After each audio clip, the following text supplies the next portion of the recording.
Welcome to ABC News Live. I'm Diane Macedo. Top stories this morning: a rare beluga whale sighting in the River Thames. We're also taking a look at President Trump over at the UN chairing a Security Council meeting, and Brett Kavanaugh and his accuser getting ready to testify on Capitol Hill as Republicans reveal the prosecutor that they intend to have question them both. We have those stories coming up, but first, here are your headlines.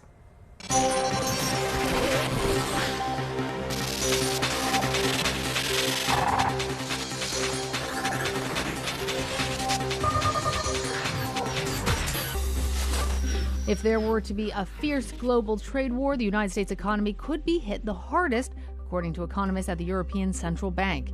In a simulation, economists determined a global trade war could make U.S. households poorer and destroy jobs, while stock and bond markets could be hurt by a general loss of confidence in the economy. And China would not suffer as much as the U.S., according to the report. Former welterweight champion Victor Ortiz has surrendered to police in Oxnard, California. Woman claims Ortiz sexually assaulted her in March. In South Carolina, the flooding from Florence continues. The Waccamaw River crests today in the city of Conway, about 10 feet over flood stage. The water's not expected to recede till next week at the earliest. And no more donuts at Dunkin' Donuts, at least in the name. Starting in January, the chain is dropping donuts from its name and now is going just with Dunkin'.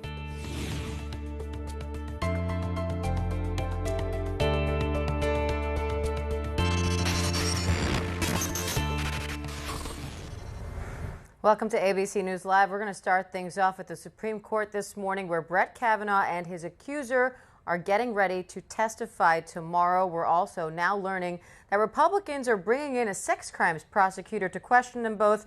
This as we get new images of Brett Kavanaugh's calendar from the time of that accusation. Terry Moran is at the Supreme Court for us, keeping track of it all. Terry, what are we expecting for tomorrow? Well, we now know what those hearings are going to look like, Diane. It'll be opening statements by the chairman of the committee, Republican Senator Chuck Grassley of Iowa, and the ranking Democrat Dianne Feinstein of California. And then Christine Blasey Ford will take the oath, and she will have an opening statement. No time limit on any of that. And then she'll be questioned. 5 minutes for each side. And the Republicans, as you note, have hired a veteran sex crimes prosecutor. Her name is Rachel Mitchell. She is from Maricopa County, Arizona, so she knows how to develop a line of questions factually and sensitively. She'll also shield Republicans from the possible political consequences of being a bunch of guys up there questioning Dr. Blasey Ford. Democrats will ask their questions as well, and they'll do it on their own. And then there'll be a break, and then Brett Kavanaugh will come forward. He will be questioned by senators on both sides, and as well by this experienced sex crimes prosecutor who operates as a counsel for the majority, for the Republicans, but she's never been a defense lawyer, so she's not there to defend him. Who is defending him? Donald Trump. President Trump knows that his nominee is in a fight. It's getting thicker every day, and he was at the United Nations today attacking not just Judge Kavanaugh's critics, but this time Democrats. Listen in. Well, I think the Senate, the Republicans, could not be nicer in the way they're handling this. They could have pushed it through 2.5 weeks ago, and you wouldn't be talking about it right now, which is frankly what I would have preferred.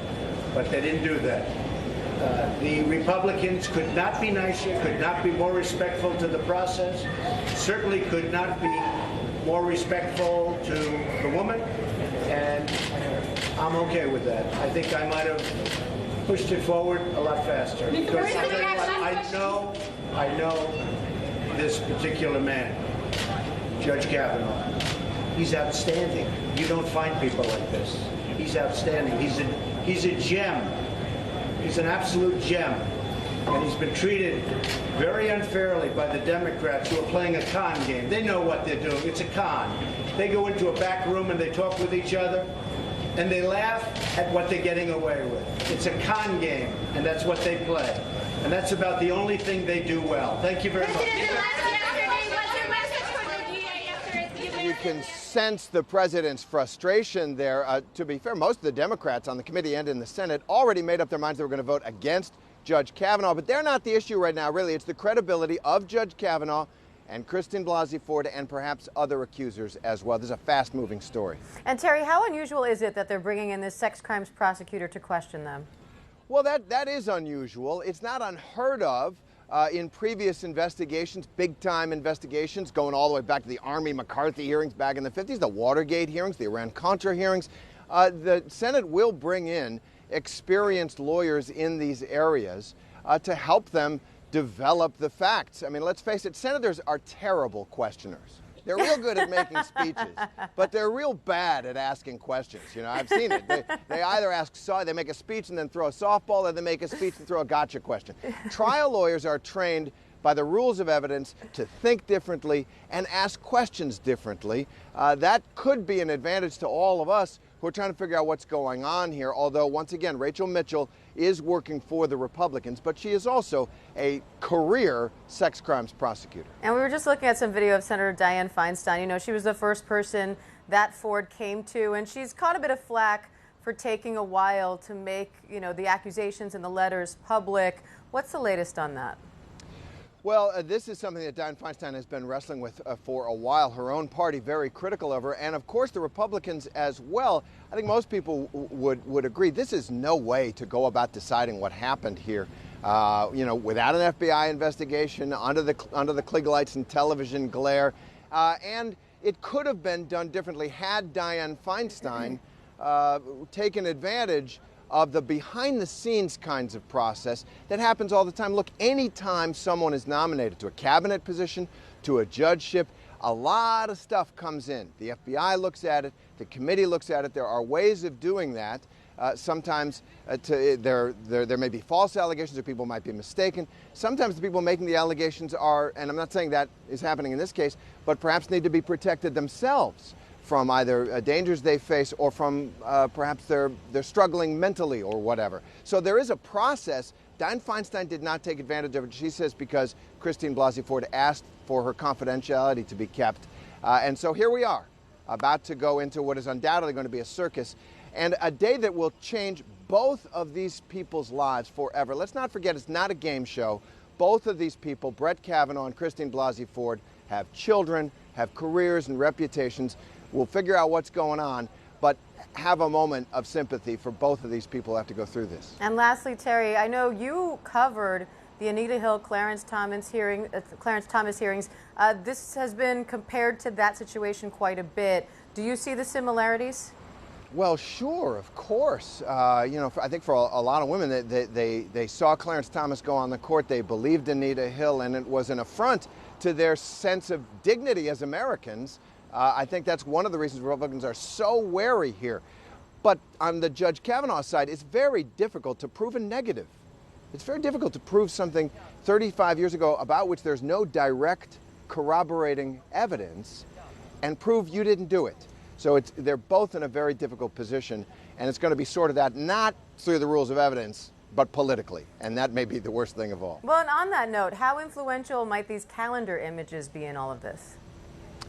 Well, I think it will be. I think it will be influential. I think the imagery is part of it. But people are smart. Look, if you look at the polls right now, there's about a third who believe her and a third who believe him. They tend to be Republicans and Democrats.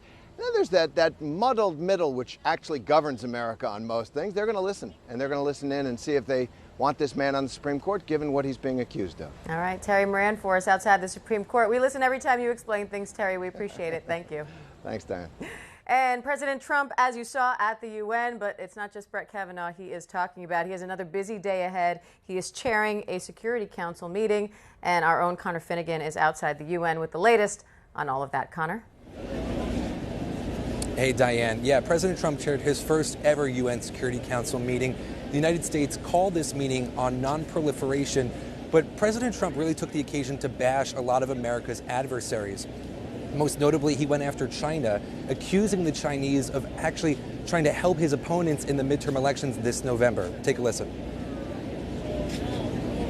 Regrettably, we found that China has been attempting to interfere in our upcoming 2018 election, coming up in November, against my administration. They do not want me or us to win because I am the first president ever to challenge China on trade. And we are winning on trade. We are winning at every level. We don't want them to meddle or interfere in our upcoming election. Now, notably, he did not mention Russia when he talked about election interference. He also didn't bring up Russia's use of a chemical weapon in the UK. Again, this was a meeting that was supposed to be focused on non-proliferation. He did, of course, take the occasion, though, to bash the regime in Iran. He called on European partners, really all nations around the world, to join the administration's maximum pressure campaign that is trying to drive Iran back to the negotiating table for a new and more comprehensive deal. But he was met with some awkward interactions with his European allies.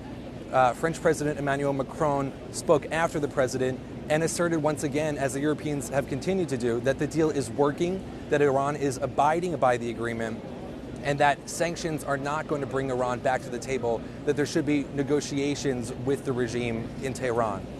And Connor, what's on tap for the rest of the day?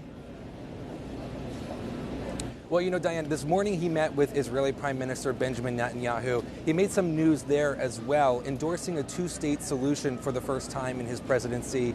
That's something that a lot of Arab allies of the United States have been calling on the president to do for months now. The United States has seemed to really tip the scales in favor of the Israelis by cutting aid to the Palestinians, moving the U.S. embassy to Jerusalem and recognizing it as the capital of Israel. So this was sort of seen as him trying to bring the pendulum back more towards a balanced role for the United States, hopefully, you know, so that they can still play the role of peacemaker. He said that his son-in-law, Jared Kushner's peace plan, would be coming out in the next couple of months. He'll also be meeting this afternoon with British Prime Minister Theresa May, Japanese Prime Minister Shinzo Abe, and of course he'll be speaking at a press conference at 5 p.m. where he'll address, you know, this long week at the United Nations in general, but specifically he was teasing some announcement on North Korea, saying, you know, he and Kim Jong-un will be meeting again, and he would maybe be revealing where and when that would happen. All right, Connor Finnegan for us outside the UN, and we will be covering the President Trump press conference at 5 p.m. Eastern Time right here on ABC News Live. So don't forget to check that out. Connor, thank you. But first, we want to get to Bill Cosby, who has just spent his first night behind bars after being sentenced to 3 to 10 years in prison for sexual assault. Lindsay Davis is in Norristown, Pennsylvania, with the latest on that. Lindsay? Hi, Diane. What a long road this has been. 34 months, in fact, since Bill Cosby was first arrested until now. And what a roller coaster of emotions, as you can imagine. And one thing that I've really noticed, a sharp contrast. So when we heard the guilty verdict inside the courtroom back in April, there was an eruption, quite a reaction that you could hear inside the courtroom. Bill Cosby actually physically doubled over in his chair, and then you didn't see his head pop back up for some time. There were several of his accusers who had to be removed from the courtroom because they sobbed so loudly. But that's not at all what we saw on Tuesday. It was quiet, in fact. Several of his accusers, though, they did, as they held hands, they shed some tears, but Bill Cosby was stoic, didn't have any particular reaction that was observable to hearing that he could potentially spend the rest of his life behind bars. And of course, he is waking up in a jail cell this morning. This after he emerged from the courtroom in handcuffs on Tuesday, sentenced to 3 to 10 years in prison for drugging and sexually assaulting Andrea Constand at his home in 2004. And what that means is he will have to spend at least 3 years behind bars. And at that point, a number of factors, including his age and his behavior, will have to be considered to determine just when he could possibly be released. In the meantime, his accusers are reacting to his sentence, some calling it surreal, others relief and justice. One woman I talked to said, look, this is a sad day. This is not a time of celebration. This should not have happened to any of us. Now, Cosby's wife of 54 years, Camille Cosby, who was not in court on Tuesday, she's saying that her husband was denied his right to a fair trial, and his publicist blasted the judicial process, calling it the most racist and sexist trial in the history of the United States. Well, now the appeal process begins, and the number of civil lawsuits that he faces, they can get underway. Diane. Davis for us in Norristown, Pennsylvania. Lindsay, thanks.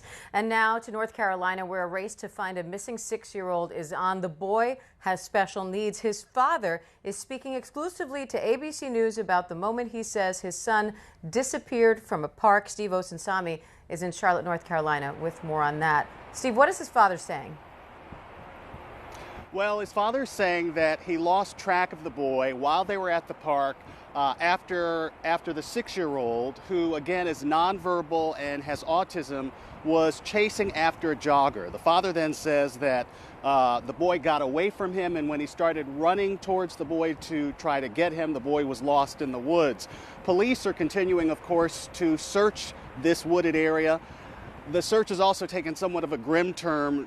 We've seen them looking through dumpsters, and we also have pictures of police agents surrounded by the FBI looking through an area near a landfill about 9 miles north of here. But back to that father, he talked to us exclusively and says that he feels guilty for what happened. I wouldn't have let him got so far away from me. I could see him until at a certain point he got out of my view, and that's whenever I never seen him again. Everybody looks at you as a monster, and I've regretted that since the moment it's happened. The father was back at the park last night with FBI agents retracing his steps. While he was doing that, the FBI agents and police were holding a news conference where the mother of the boy spoke. Maddox is my whole world and my reason for living. I want my baby back in my arms. Police have been looking to talk with a photographer and a jogger, one of those joggers who was at the park, not because they're suspects, but because they believe they may have seen something that might be helpful. They tell us that they've gotten over 100 or so tips that they followed and that they're continuing to look. They also tell us not to read too much into the search of the landfills and the dumpsters. They're releasing the 911 call tape today, which doesn't really share much in terms of where this child may be. And of course, people who are watching this case, not only here in this state, but across the world, are really hoping this child is found alive. Absolutely. Diane? And Steve, what do we know so far about this little boy? Any tips for people who maybe might see him? Well, he's blonde. He was wearing an orange T-shirt. His mother described that he liked teddy bears. It's really difficult in this case because he has special needs, because he has autism. He does not speak. So what they're having to do with searchers is walk around with loudspeakers, with recorded voices of his parents calling for him. But, you know, there is definitely an all-out search, and they're encouraging anyone who might have been at the park on Saturday when this boy disappeared to call police with any clue, anything they saw or they might have seen, no matter how small. Diane? Right. Well, we wish them good luck. Just a devastating story. Steve Osinsami there in Charlotte, North Carolina. Many hoping for a happy ending on this one. Steve, thanks. And now let's go over to London, where a beluga whale has been sighted in the River Thames for the very first time. Ecologists are actually now worried about the whale's safety, and Molly Hunter is there. Molly, do they know how the whale got there? Diana, hey, good afternoon. They don't know how the whale got here, but that whale definitely has no place in the Thames River. I'm just going to have James show you. So you see that barge out there, and there's that little yellow kind of thing in front of the barge. The whale's been out there kind of popping up every couple minutes, and of course now that we're actually live, it's not going to pop up, but I'm hoping you guys get a glimpse. But it basically, when it pops up, it looks like kind of a white inner tube. It's a white flash, very easy to see from here. We're, you know, maybe a few hundred feet away from that. But they don't know how the baby beluga, or the beluga whale, I should say, got in here. Beluga whales are from the north, from the Arctic, from very cold climates, cold water off the coast of Greenland. And we're all the way down here in the Thames River. We're about 20 miles, Diane, from open water from the North Sea. So the hope is that that whale will actually just keep on swimming back out to open water. What are the concerns for the whale at this point? So the concerns are that the whale actually doesn't get back out there. In 2006, everyone's been talking about another whale that made its way into the Thames, a bottlenose whale that was actually much closer to central London, very close to the ABC News Bureau in Battersea, and that whale actually ended up dying in a very elaborate rescue operation. There is a little boat out there, which you can't see right now, that's kind of been circling the whale, trying to keep other ships and other barges away from the whale, trying to allow it some space. Conservationists and ecologists that we've spoken with say that really that whale needs space. So, you know, watchers, curious members of the public and other conservationists, please give this whale space to allow it to actually start swimming the right direction. Is there any plan to try to kind of encourage it along? So that's what that boat's been doing, trying to kind of like slowly, gently urge the whale towards the mouth of this estuary. But I just want to show you, Diane, where we are. There actually are quite a few people. There are a couple of people that just hanging out, sitting, and actually some very serious bird watchers as well. I do want to play you a little bit of sound. We spoke with a 13-year-old, Finbar. Of course, Diane, it is a Wednesday, a school day, and Finbar was out here with his dad, who is a wildlife photographer. Take a listen. So Finbar, I hear you're not in school. Yeah, I've been bunked out of school to see the beluga whale, because it's a once-in-a-lifetime opportunity. And yeah, it's amazing, but sad because... Your dad seems to be hanging his head somewhat in shame. I mean, does this beat math class, though? Definitely. Yeah. Now, his father said he absolutely had nothing to do, no idea how his son got out here. I do want to also just have James pan this way. So these special kind of telescopic lenses, there are a lot of wildlife obsessives out here, a lot of guys who typically watch birds and came down here between 2, 5, 6 hours just to see the beluga whale. One guy told us it was absolutely mad, crazy, unheard of that a beluga whale would be in the Thames. All right. Well, hopefully they get the photographs they're looking for, but also hopefully they don't get the opportunity for very long. We will cross our fingers that the whale gets back to safety very soon. Molly Hunter for us there in London at the River Thames. Molly, thank you. And that does it for us here at ABC News Live. Remember, you can catch the day's headlines all day long at abcnews.com or on your ABC News app. And again, another reminder, we will be carrying President Trump's press conference live here on ABC News Live at 5 p.m. Eastern Time. For now, I'm Diane Macedo. Thanks for watching, everyone, and have a great day.